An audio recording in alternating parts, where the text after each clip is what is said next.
Well, I'm joined live in the studio by Macheras, who is an aviation consultant, and within the last 24 hours you've been talking to Airbus people at their HQ.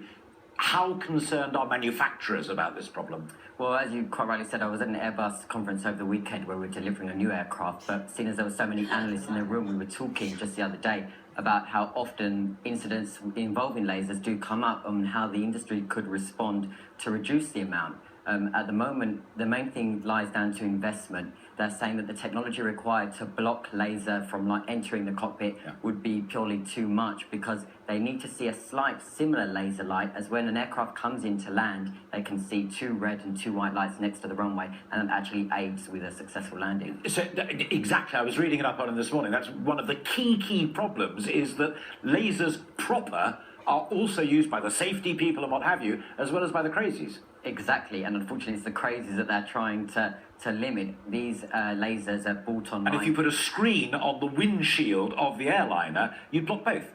Exactly, and this is the problem that they face now, and there are developers that are proposing maybe we can develop a screen that will, allow both and block one and allow the other, but it's not available yet. But 1,500 a year, near enough, in the UK, and I read somewhere over 150 a month in the United States. I mean, someone's got to do something. Exactly. I know in New York on one night there were 15 incidents alone where they all teamed up together and said we will be pointing lasers at the fuselage of aircraft. This is incredibly dangerous. It dazzles and it can cause temporary sudden vision loss for the flight deck crew, as what happened last night with the Virgin Atlantic aircraft. I mean, in a sense, final point and briefly, if you'd be so kind, we heard what you've got to say, as it were, having listened to the manufacturers, and we heard from Balper in Sally's package. This is a classic hit-and-run crime, which is actually very difficult to sort out. It is, because they have no idea who have access to these lasers. There isn't a registration system that is being proposed where people with these heavy-duty, strong lasers should be registered with the government so they know, actually, you live quite near Heathrow, this person could be of a risk.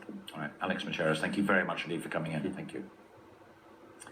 Now, thousands of people